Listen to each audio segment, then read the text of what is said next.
Hello guys, good morning, terceirão. Vocês aí com a apostila 3, capa 3, vocês vão abrir na página 378. A gente vai fazer um estudo de texto, tá? Aí eu vou explicar-lhes a gramática.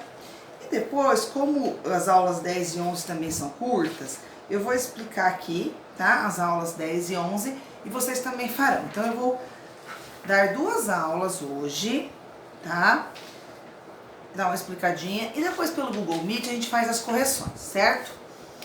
Eu vou falar um pouco do texto em inglês e já vou dizer do que tá falando em português, porque é um texto um pouco extenso, tá?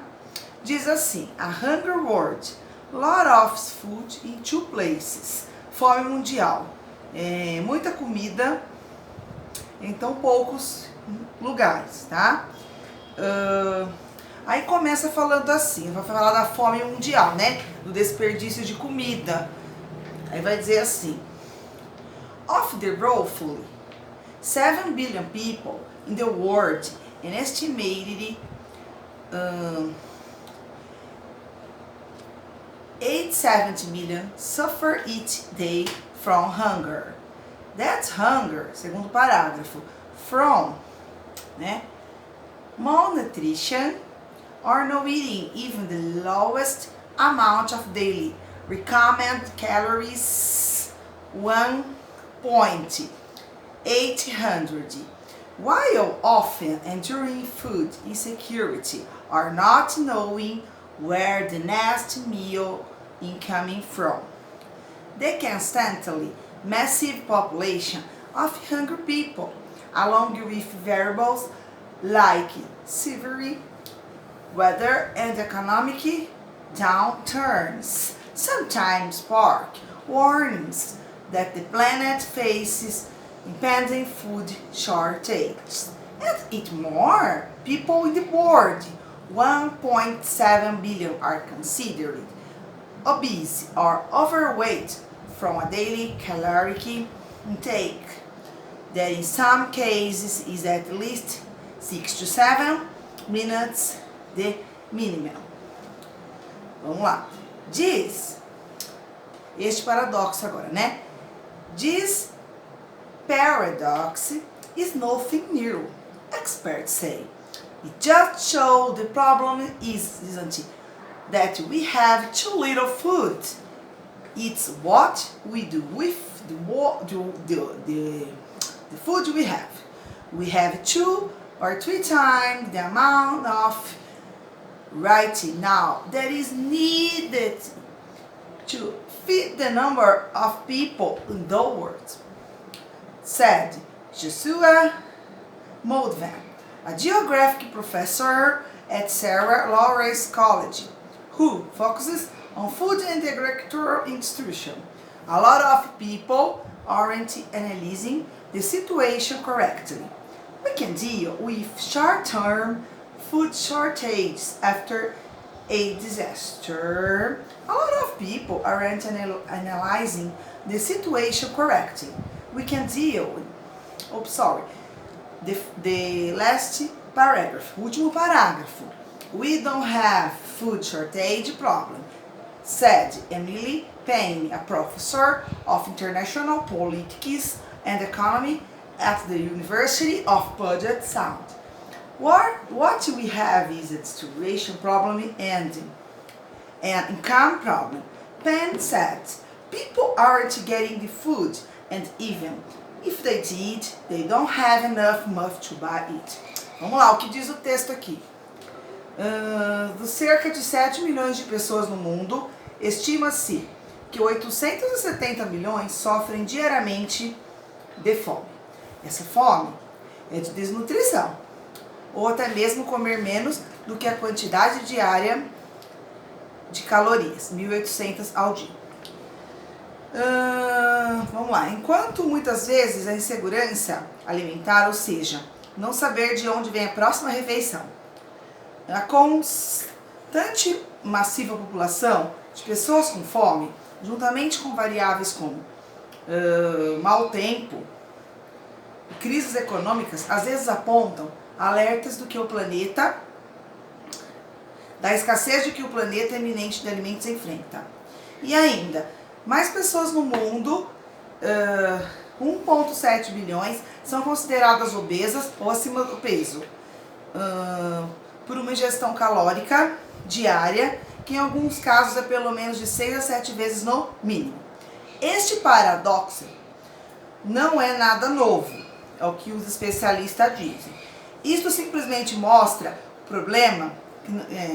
O problema está não no que nós temos tão pouca comida, e sim que é, né, o que nós faremos com ela, né? Então o problema não é nós termos pouca comida no mundo, é a má distribuição dela, o que fazemos com ela. Nós temos 2 ou 3 vezes a quantidade necessária, pessoal, de comida para alimentar o número de pessoas no mundo, diz o Joshua Muldevan, que é o professor de geografia da Universidade Sarah Lawrence, que se dedica à alimentação e instrução agrícola. Mas ele diz assim: muitas pessoas não estão analisando a situação corretamente. Podemos lidar com a escassez de alimentos, mas resolver a fome a longo prazo é ignorado, né? Disse ele, a curto prazo após um desastre. Nós não temos, o problema não é nós termos falta de alimento, diz a Emily Penny, uma professora de política internacional e economia, na Universidade de Puget Sound. Nós não temos, o que nós temos é um problema de distribuição e um problema de renda. A Penny diz, pessoas não estão conseguindo a comida e ainda, se elas não a têm, elas não têm dinheiro suficiente para comprá-la. Então, aí vocês vão fazer o vocabulary, tá? Procurar as palavrinhas no dicionário. Eu gostaria que sobre o texto, as questões de interpretação, vocês vão fazer a 1, 2, 3, 4, 5 e 6. Agora eu vou dar aqui uma explicadinha na gramática que é muito fácil. É o uso dos uncountable nouns ou countable nouns, que são os com nome contáveis ou incontáveis, né? Em português, isso são os pronomes definidos, indefinidos ou os advérbios, tá?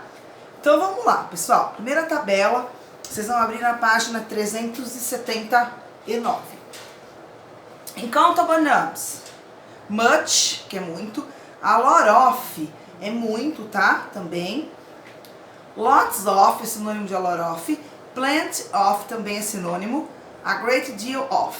Todos eles podem ser usados com nomes incontáveis, tá? Antes de substantivos no singular. Depois eu vou explicar-lhes os exemplos. Countable nouns. Many, que é muitos e vários, né? A lot of. O a lot of você pode usar tanto antes de nomes no singular, quanto antes de nomes no plural. Lots of, plenty of, a large of number. Por exemplo, for example, I have a little sugar for the coffee. Little é um pouquinho, tá? É mais comum utilizar much e many em orações negativas e interrogativas, tá? Much e many, muito. Uncountable nouns, little e a little. Little significa pouco, né? Aí naquele exemplo que eu falei, I have a little sugar for the coffee. Eu tenho um pouquinho de açúcar para o café. A little, um pouquinho, né? Little. O little também é usado para fazer diminutivos, pessoal. Se eu falo assim, Scooby é meu cachorrinho, por exemplo. Scooby is my little dog. Cachorrinho, little cat, little car. Também é usado para formar o diminutivo em inglês. E o little também, essa partícula de advérbio pouco, é um advérbio também, tá? A little é um pouco. Então é usado antes de nomes incontáveis, nomes no singular. Few e a few. Few é poucos e poucas. Se many é muitos, few é poucos, é o contrário. E antes de nomes no plural. I have a few friends. Eu tenho poucos amigos, né? Ou I have a many friends. Muitos, tá? Então, few é o contrário de many. E little é o contrário de much, tá? Little e few, pouco, pouca, poucos e poucas, geralmente expressam ideias negativas. A little e a few.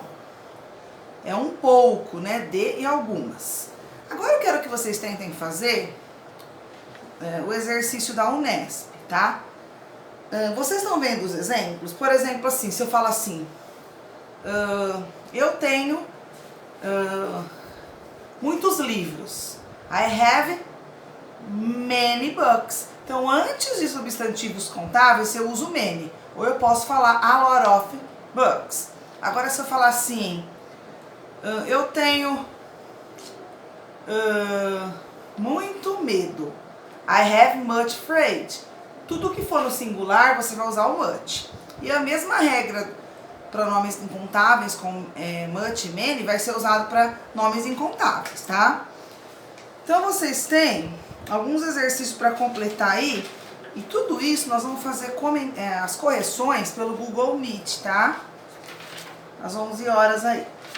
Agora, daqui a pouco eu volto, porque como a aula 10 e 11 é só uma interpretação de um quadrinho, eu já vou explicar para vocês fazerem também, pra gente dar uma adiantada aí, ok, guys? See you later!